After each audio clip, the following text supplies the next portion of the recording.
Hey everyone, welcome back to the channel, and welcome to the UFC 290 recap. I'm going to be breaking down a lot of the main card and giving you guys my thoughts on the fights that just transpired, and wow, what an amazing card. So firstly, I wanted to talk about Robbie Lawler's retirement, and he goes out with a win against Niko Price, stops him really early, takes no damage, and it was just a really good moment all around for everybody. I think the UFC did a great job putting together that little montage for Robbie. And it was a really good, heartfelt moment for everybody in the MMA community who's watched Robbie Lawler for so many years. And it was nice to see him get the win over Niko Price. So yeah, that was a great way to end off the prelims. Opening the main card, we of course had Bo Nickal, and he took on Val Woodburn on short notice. And Bo Nickal looked phenomenal. I mean, he didn't even have to resort to his wrestling in this one. Only a couple strikes, and that was enough to get Val Woodburn out of there. We knew Nickal had power, but it was nice to finally see it on display for once.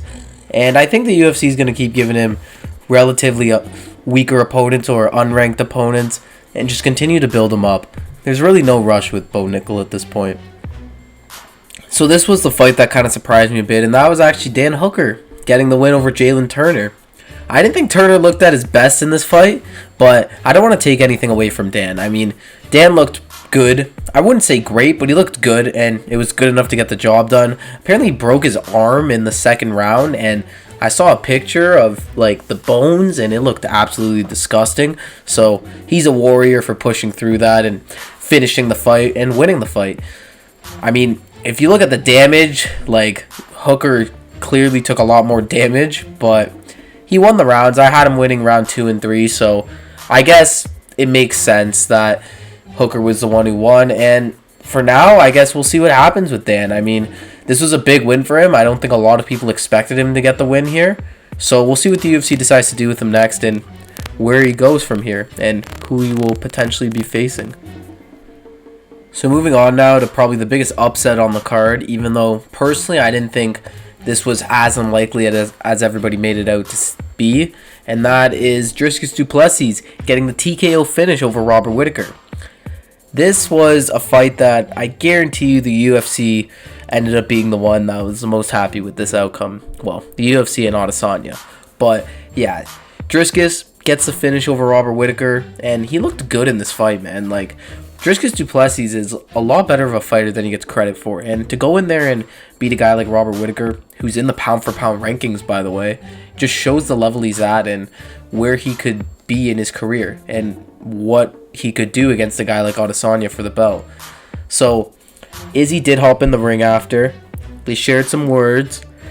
I can't exactly share exactly what Adesanya was saying, but it wasn't the nicest things, and he was clearly trying to egg him on, trying to get Dricus to say something dumb, but Dricus wasn't buying it. And it was honestly just a weird exchange in general. Like, Izzy was going really hard at Du Plessis. He seemed very upset with him. And Du Plessis, he kind of fed him some of that same energy back, but at the same time, it looked like he was just happy to get past Whittaker, and he wanted to celebrate the moment. So yeah, that's clearly the next fight we'll see at middleweight. It will be Izzy versus Du Plessis.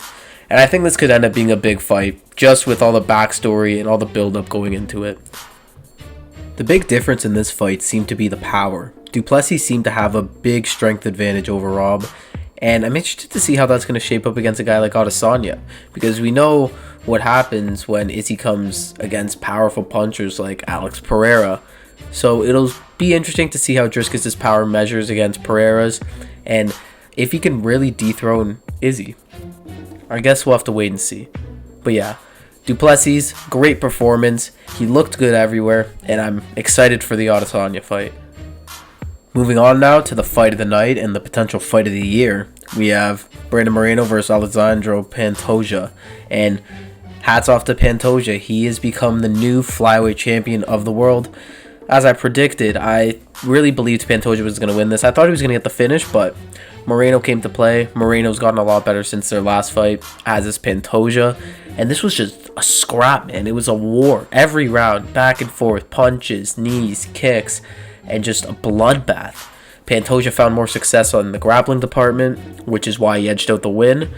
And it was nice to see. It's nice to see some different things happening At flyweight, we see a new champion now. This is actually only the 5th champion since 2012, believe it or not, at flyweight. So it's about time we had someone shake things up. And yeah, I'm very happy for Pantoja. He did amazing. I thought I had him winning 4 rounds to 1, but I could see why 3-2 was what some of the judges thought, except for that one judge who gave it 49-46 to Brandon Moreno. I don't know what fight that guy was watching, but it definitely wasn't the one we all saw. But yeah, I think Pantoja looked great. Moreno honestly looked really good too, but I did feel Pantoja was a step ahead of him in this fight.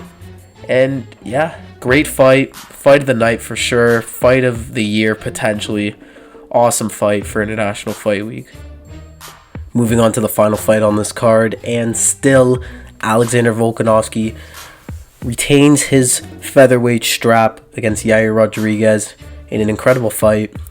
And this one, I thought Yair had a chance, and I thought he would have done better than what he actually did, but I think I was underestimating Volkanovski. He is probably the best fighter in the UFC right now. So good everywhere, and he really displayed that in this fight. The first 2 rounds, he decided to wrestle heavy, and Yair had no answer for him on the mat. Volkanovski was just taking him down, ground and pounding, really putting in the damage on Yair. Yair cut him a few times with some elbows from his back, but it wasn't enough to do any significant damage to Volkanovski. And by the 3rd round, they were standing, and Yair caught him a few times. He potentially was even winning some of the exchanges on the feet, but Volkanovski caught him with a right hand, really stunned Yair, beat him up against the fence, and then viciously just picked him up and dumped him on the ground, continued his ground and pound, and that was the fight there. Volkanovski looked impressive, he looked magnificent, he looked unbeatable, honestly, and he is definitely the pound for pound number 1 in the UFC right now. Yair was still his usual self in this fight. He was still crafty, still explosive, but it was just still no match for Volkanovski. Volk's just too good everywhere, and he showed it again. And in terms of what I want to see for Volkanovski going into the future now, I would like to see the Makhachev rematch at some point. I don't think it's the fight we need to see next, though. I think Volkanovski can do one more fight at featherweight, and if he were to do so, I would like it against Ilia Topuria. I think that'd be a really fun fight. They even had their little face-off at the end of the event, and I think that's really the only other guy that can really challenge Volkanovski in this division at this point. Even though I'd probably still tip Volkanovski to win that fight, but it'd be a fun matchup nonetheless. I thought Yair would have been probably his toughest test at featherweight right now, just because he just gives a different look to a lot of the other guys, but it still wasn't enough. Yair showed up, and he still fought well, not great, but well. Just Volkanovski's Volkanovski. He's the best in the world. So, yeah. Hats off to him. Great event and great fight. So, yeah, there you guys have it. That's my UFC 290 recap. I think this was an amazing event. Great for International Fight Week. And this card delivered on so many ways. Pantoja, Volkanovski, Duplessis, Hooker. Just all around great fights, great wins for all those guys as well. And it was super enjoyable. Let me know in the comments what you guys thought. If you guys thought that even the Hooker and Turner fight was controversial, or the Moreno-Pantoja fight. Let me know what you guys think, and I'm excited to hear how you guys felt about the card as well. So, thank you for watching this video, and I'll see you guys in the next one. Take care.